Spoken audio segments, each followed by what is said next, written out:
Bonjour. Réussir dans la vie n'est pas un long fleuve tranquille. Réussir, c'est un parcours difficile et long. Et pas seulement réussir, mais se maintenir dans la réussite. Je dirais qu'aujourd'hui, nous voyons un ensemble d'habitudes, un ensemble de pratiques qui vont vous permettre de grimper dans vos objectifs, de les atteindre, mais surtout, de vous maintenir dans la durée. Allons-y. Bonjour. Je suis Franklin Domché, je suis coach en excellence opérationnelle et aujourd'hui, je voudrais que nous parlions des réussites. Que vous soyez étudiant, en profession libérale, employé, homme d'affaires, ménagère, la réussite demande les mêmes habitudes pour l'ensemble de ces situations-là. Et nous allons voir aujourd'hui quelles sont ces 9 pratiques qui vont, pour la première partie de la vidéo, créer le succès et pour la seconde, vous permettre de maintenir ce succès-là. Le premier élément qu'on partage, les gens qui réussissent, c'est la capacité à avoir des objectifs clairs et précis. Les objectifs vont être le carburant de votre esprit.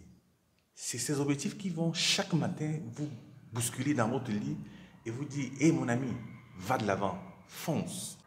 Si vous n'avez pas d'objectif clair et précis, vous risquez d'arriver au milieu de nulle part. Les objectifs vont également donner du sens à ce que nous faisons. N'allez pas au bureau pour accomplir des tâches. Allez au bureau pour atteindre des objectifs.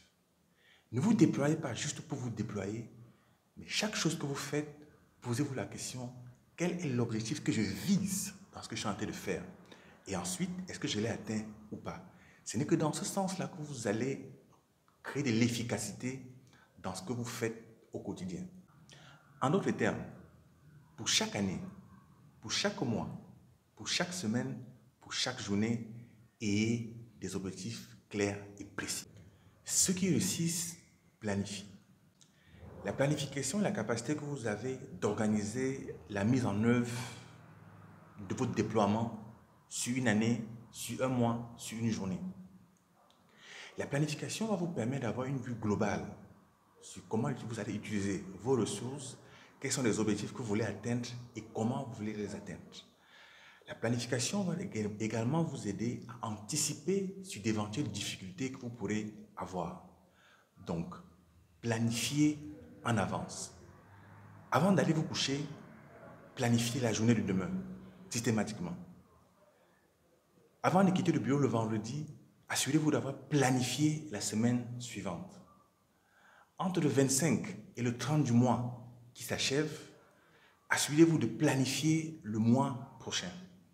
Entre le mois de novembre et de décembre, assurez-vous d'organiser et de structurer de manière globale l'année qui arrive. La planification est un élément clé dans la réussite et dans l'émergence. Un autre élément qui va fonder la réussite, c'est votre amour du travail, votre capacité à travailler dur. Qu'on ne vous trompe pas, c'est le travail qui paye. Il n'y a rien d'autre. C'est le travail dur et acharné qui paye. Ceux qui réussissent travaillent en moyenne 10 à 14, voire 15 heures par jour, sans relâche. Ceux qui réussissent ne voient pas le travail comme un ensemble de tâches à accomplir, mais comme un ensemble d'objectifs à atteindre. Et tant que cet objectif n'est pas atteint, on est au travail, on est au taf. Déconnectez votre travail de la présence des seulement au bureau. Parce qu'en fait, travailler, c'est mettre en place un ensemble de choses pour atteindre un objectif. Donc, dans votre lit, quand vous réveillez le matin, dans votre voiture, vous pouvez continuer à réfléchir, à voir comment faciliter l'atteinte de cet objectif-là. Donc, travailler, travailler et travailler encore, c'est le seul élément qui va vous permettre de rendre réel, palpable, les différentes étapes vers l'atteinte de votre objectif. Ceux qui réussissent apprennent en permanence. Le cerveau a besoin en permanence d'être réactivé, d'être remotivé, d'être enrichi par de nouvelles connaissances. Donc, il faut apprendre en permanence. Il faut se remettre en question. Il faut estimer qu'on a toujours plus de choses à apprendre que de choses que l'on connaît. et à partir de ça, enrichir son expérience, enrichir ses capacités. Vous n'allez pas nécessairement réussir dans le domaine que vous avez appris à l'école. Les opportunités sont nombreuses et diverses. Donc, soyez flexibles, apprenez, repoussez vos limites et donnez-vous en permanence les chances d'être prêt pour chaque opportunité qui peut arriver dans votre vie. Mettez vos nouvelles technologies. Mettez-vous à apprendre dans des métiers qui ne sont pas nécessairement les vôtres. Et vous verrez que, au fur et à mesure, vous allez grandir votre vision globale des choses et vous n'en sortirez que beaucoup plus prêt à faire face à tous les challenges qui peuvent se présenter au-devant de vous. Ceux qui réussissent sont persévérants. Sachez que si c'était facile, on l'aurait fait bien avant que vous n'arriviez. Si vous êtes là, c'est parce que ce n'est pas facile. Donc, donnez-vous les moyens, malgré les difficultés, malgré les doutes, dans les moments d'hésitation, dans les moments d'échec, de garder le cap. Vous pouvez à un moment donné, parce que c'est difficile, prendre une pause, prendre un recul, pour mieux analyser la situation et vous déployer à nouveau. Repoussez vos limites. Ayez à l'esprit qu'à chaque problème, il y a une solution. Peut-être que vous n'avez pas encore trouvé la bonne, mais elle existe. Donc, soyez persévérants. Prenez le temps de chercher, de retourner le problème à 360 degrés et de voir comment est-ce que vous pouvez le surpasser pour pouvoir aller de l'avant. Ceux qui réussissent prennent des risques. La prise de risque est un élément fondateur dans la réussite.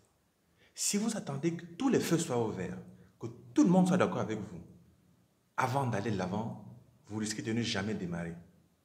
Sachez que ceux qui aujourd'hui sont en haut, comme on le dit, il y a 10 ans, 20 ans, ont pris des risques, sont sortis de la zone de confort, ont innové, ont essayé de nouvelles choses. Et on peut mettre en place quelque chose qui aujourd'hui semble évident, mais qui ne l'était pas hier. Donc, sortons de nos zones de confort, allons de l'avant, innovons, prenons des risques. Bien évidemment, le risque doit être mesuré, bien calculé, mais n'attendons pas que tout soit OK avant d'aller de l'avant. Faisons preuve de courage. Les éléments que nous venons de voir sont les éléments qui créent les conditions de la réussite. À présent, je souhaiterais que l'on parle des éléments qui vous permettent de vous maintenir au niveau où vous êtes, de renforcer ce que vous avez pu acquérir.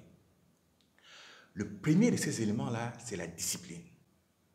La discipline est la capacité que vous avez de faire ce que vous avez à faire quand vous avez prévu le faire, de la manière que vous avez prévu le faire. La discipline, faire preuve de discipline demande des efforts. Parce qu'il y a des moments de fatigue, il y a des moments où on est devant un problème, on ne sait pas trop comment réagir, on a tendance à choisir la solution facile. La discipline va donc nous permettre, en la travaillant au quotidien, d'identifier des bonnes pratiques, des bonnes choses, des bons standards qui nous ont permis de réussir et de nous caler à ça. De nous assurer que dans la durée, nous faisons exactement comme nous avons prévu le faire. Donc, travaillons à identifier clairement ce qu'on a à faire, à mettre en place un plan bien précis et restons disciplinés dans la délivrance de ce plan-là. Un autre élément fondateur qui va nous permettre de rester, de nous maintenir sur le long terme, c'est l'intégrité et le sens de la responsabilité. Nous sommes en interaction en permanence avec des gens. Et ce sont les valeurs que nous portons qui vont permettre de structurer le partenariat que nous avons vis-à-vis de ces gens-là et de faire que ces partenariats restent pour longtemps. Et notre intégrité, notre sens de la responsabilité, notre capacité à dire la vérité vont fonder ce partenariat-là. Donc, restons intègres, restons vrais, prenons nos responsabilités, assumons nos parts d'erreur quand ça ne marche pas. Et ce sont ces éléments-là qui vont faire que les gens gardent la confiance qu'ils ont vis-à-vis de nous et aient envie de continuer à travailler avec nous. Trouvent en nous un partenaire sûr avec qui on peut faire des affaires, on peut avoir des projets et on peut, quelles que soient les difficultés, quelle que soit la météo, continuer à aller de l'avant. Un autre élément important dans la réussite sur le long terme, c'est la capacité que vous avez à prendre soin de vous. En effet, si vous voulez aller loin, vous avez besoin de la meilleure des voitures. Vous avez besoin d'une Ferrari dernier cri. Et votre Ferrari, c'est vous, c'est votre corps. Votre corps est une Ferrari. Et quand on a une Ferrari, on en prend soin, on la bichonne, on s'assure que le meilleur carburant, on s'assure qu'elle va chez le meilleur mécanicien, on s'assure de l'entretenir, de la rendre propre et en bonne condition. Prenez soin de vous. Faites du sport, mangez sain, dormez suffisamment, mettez-vous dans les conditions où votre Ferrari, dès que vous faites tac, elle démarre au quart de tour. Ce sera important pour vous permettre de faire face à toutes les difficultés, toutes les entraves. Parce que, vous devez le savoir, et vous le savez, la réussite est un travail de longue haleine qui demande du temps. Et si vous êtes en forme, vous êtes dans de bonnes conditions, vous avez la capacité de faire face à tous ces challenges-là de manière beaucoup plus vaillante. J'espère que ces différents éléments t'auront aidé à mieux voir clair sur quelles stratégies mettre en œuvre, quelles sont les habitudes que tu dois mettre en œuvre pour créer ton succès et pour t'y maintenir. Je te souhaite bonne chance, je te souhaite plein succès, je te souhaite d'aller de l'avant dans tout ce que tu fais. Ciao!